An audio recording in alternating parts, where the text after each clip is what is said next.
Hello guys, welcome back to my channel. তোমরা সবাই কেমন আছো? আশা করি ভালো আছো। আর আমিও খুব ভালো আছি। আর আমি সত্যিই ভীষণ আজ খুব ভালো আছি, বিকজ আজকে হচ্ছে আমার ভীষণ আনন্দের দিন, খুশির দিন। বিকজ আমি 2 মাস পর আবার বাড়ি যাচ্ছি, দেখেই বুঝতে পারছো আমি ভীষণ এক্সাইটেড।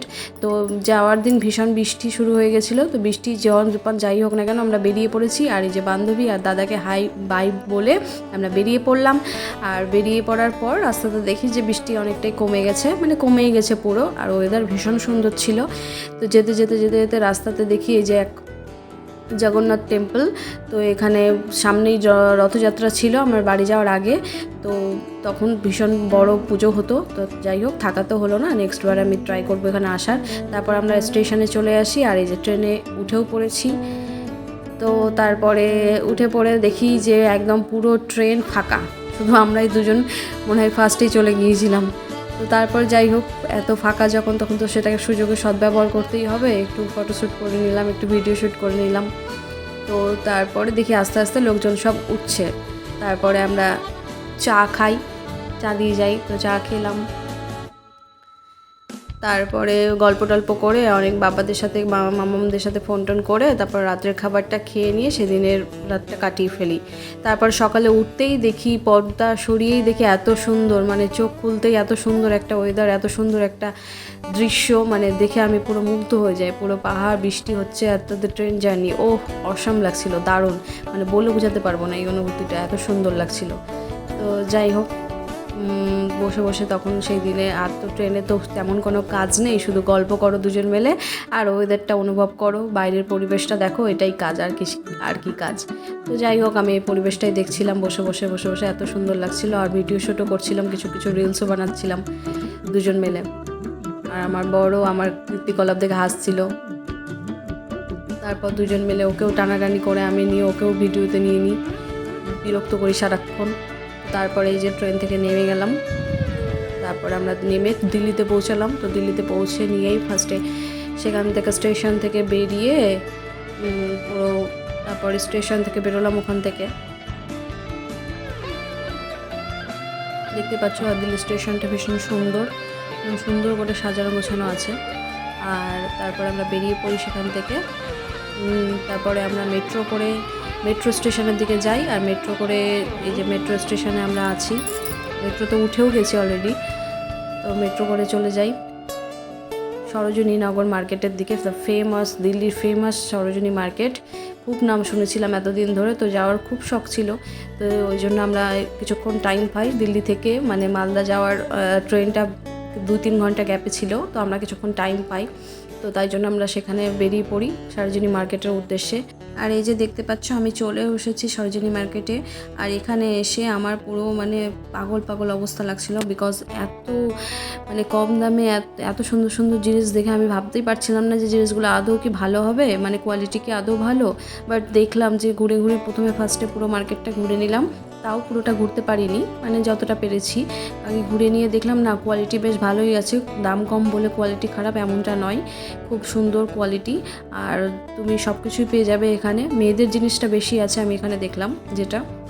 তো তারপরে প্রচুর শপিং করলাম। প্রচুর শপিং করার পর সেখানে মার্কেটটা পুরোটা ঘুরতে পারিনি, যতটা পারলাম ঘুরলাম। দেন বেরিয়ে গেলাম, একটু মোমো খেয়ে নিলাম আমার বর। তারপর আমার বরের ফেভারিট জিনিস হচ্ছে ফুচকা, যেটা ছাড়া উনি যেখানেই যান সেখানেই খান ওটা। তারপর ওখান থেকে বেরিয়ে গেলাম। তারপর আমরা চলে যাই দিল্লি স্পেশাল আসলাম বাটার চিকেন খেতে। তো সেই যে জায়গাতে যাওয়ার পথেই দেখতে পাই দিল্লির জামা মসজিদ। তো এই যে এটা হচ্ছে দিল্লির জামা মসজিদ, অনেকেই দেখেছো যারা যারা গেছো।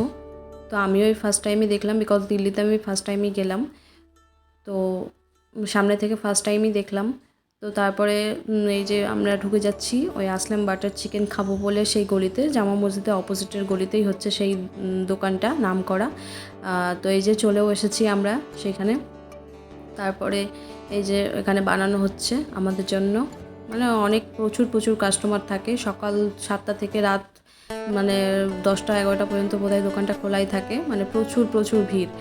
3টে ফ্লোর আছে, 3টে ফ্লোরেই আমরা যেটা দেখলাম, খুব ভিড় ছিল, খুব ভিড়। তো তারপরে আমরা যে ঢুকে গেলাম। আর তারপরে দেখি ভেতরে অ্যাম্বিয়েন্সটাও বেশ সুন্দরই আছে, খারাপ না। তো আমরা ভীষণ টায়ার্ড হয়ে গেছি হাঁটতে হাঁটতে, সারাদিন ধরে ঘুরে বেরিয়ে প্রচুর টায়ার্ড হয়ে গেছি। তো একটু ফ্যানের হাওয়ায় ভালো করে রিল্যাক্সভাবে বসলাম দুজন মিলে। তারপরে এখানে একটু খেতে বসলাম। তারপরে খাবারের ওয়েট করছি দুজন মিলে, বসে বসে দেখি কতক্ষণে খাবার আসে ততক্ষণে ভাবলাম একটু ভিডিও শ্যুটটি করি না কেন, একটু রিল্যাক্স লাগছিল বেশ। তারপরে ফাইনালি চলে এসেছে আমাদের মানে ফেমাস আসলাম বাটার চিকেন। আর এটা একটা চিকেনেরই কোন একটা আইটেম ছিল, নামটা আমার ঠিক এখন মনে পড়ছে না, যাই হোক। তো তারপরে আমি টেস্ট করি, বেশ বেশ ভালো খেতে, খারাপ নেই। তারপরে আমরা চলে যাই আর একটা দিল্লি ফেমাস, সেটা হচ্ছে মোহাব্বত কা শরবত, দিল্লি ফেমাস শরবতের দোকান, সেটা হচ্ছে মোহাব্বত কা শরবত। তো যাই, পুরো একদম পুরো দুবাইয়ের শেখ সাহেব সেজে পুরো ইনি বিক্রি করছেন সেই শরবত। তো ভীষণ ভালো লাগছিল, মানে তো ভাবলাম চলো এটাও একবার ট্রাই করা যাক। তো ওই জন্য অর্ডার করলাম। আর এই যে এখানে বানানো হচ্ছে সেই শরবত, জানি না এই শরবতটার মধ্যে কি একটা দেওয়া আছে, বেশ ভালোই। আর হচ্ছে এর মধ্যে তরমুজ কেটে কেটে মেশানো হয়। তো আমি ভাবলাম চলো ট্রাই করি, তো একটা নিয়েই নিলাম। কেমন হয় খেতে আমি বুঝতে পারছিলাম না, তো খেয়ে দেখলাম বেশ ভালোই। তারপর আমরা সেখান থেকে বেরিয়ে পড়লাম। তারপরে এই সামনে দিয়ে আসছিলাম, বেশ ভালো, মানে ভালোই লাগছিল, জমজমাট এলাকা যাকে বলে। দিল্লি তো বেশ জমজমাটি, এটা আর বলতে কি আছে। যাই হোক, তারপর আমরা রওনা দিচ্ছিলাম স্টেশনের উদ্দেশ্যে, কারণ আমাদের ট্রেন আছে আর 1 ঘন্টা পরেই তো যেতে হবে। তো আমরা বেরিয়ে পড়লাম সেখান থেকে। আর বহুদিন পরে জানো রিক্সাতে উঠলাম, কিন্তু রিক্সাটা এখানকার একটু অন্যরকম, মানে রিক্সা স্টাইলই, কিন্তু চাকা লাগানো আছে টোটোর মতো। তো যাই হোক, তারপর আমরা স্টেশনে চলে আসলাম। আর ট্রেনে উঠেও পড়েছি, দেখতে পাচ্ছ। তো তারপরে একটু চা খেলাম, তারপরে ওয়েট করছি কতক্ষণে নামবো, মানে ধৈর্য হচ্ছে না, মানে এতক্ষণ জার্নি করে নিলাম, 2-3 দিন জার্নি করে নিলাম, বাট আর আসার টাইমে আর একটু ভালো লাগছে না 1 ঘন্টা 2 ঘন্টার জন্য। তারপর ফাইনালি সেই অনুভূতি, মানে মালদা স্টেশনে পৌঁছালাম, মালদা টাউন স্টেশন। ও মাই গড, মানে কি আর বলবো, সেই ভালো লাগছিল যে ফাইনালি চলে এসেছি আমাদের মালদাতে, সেই অনুভূতি, সেই ইয়ে। তো তারপর তো আমি ভীষণ এক্সাইটেড ছিলাম, আমাকে ভাই কাকারা সবাই পিক আপ করতে এসেছিলো আমাদের। তো এই যে বেরিয়ে পড়লাম, আর আমি তো পুরো লাফাতে শুরু করে দিয়েছি ভাইদের দেখে, সবাইকে দেখে। তো তারপরে যাই হোক, ফাইনালি আমরা চলে এসেছি। আর খুব খুশি লাগছিল, খুবই খুশি লাগছিল, মানে 2 মাস পর বাইরে থেকে আসলাম। আর তারপরে এই যে কাকারা আমাদের নিতে এসেছিলো, কাকা আর একটা কাকু, তারপরে ভাই, 3জন মিলে নিতে এসেছিলো আমাদের। তো সব কিছু লাগেজগুলো, ট্রলিগুলো সব কিছু ঢুকিয়ে নিয়ে আমরা বেরিয়ে পড়লাম বাড়ির উদ্দেশ্যে। আর এই যে সেই উঠে গেছি এখন আমরা গাড়িতে, এবার বেরিয়ে যাচ্ছি বাড়ির দিকে। আর এই যে সেই চেনা রাস্তা, চেনা গলি মালদার, মানে ভীষণ ভীষণ ভালো লাগছিল, কি আর বলবো, বলে বোঝানো যাবে না। যারা এই ফিলিংসটা আমি আগে সবার মুখে শুনতাম, বাট আমি ফিল করতে পারিনি কোনো দিনও, কিন্তু এবার সেটা ফিল করেছি। যারা বাইরে থাকে তারাই অ্যাকচুয়ালি বুঝতে পারে, বাড়ি ফেরার যেই ফিলিংসটা সেটা আলাদাই থাকে। তো এই যে খুব ভালো লাগছিল। আর রাত্রেবেলা ওখানেও মানে বৃষ্টি হচ্ছিল সেই দিন, তো ভীষণ ভালো লাগছিল জার্নিটা।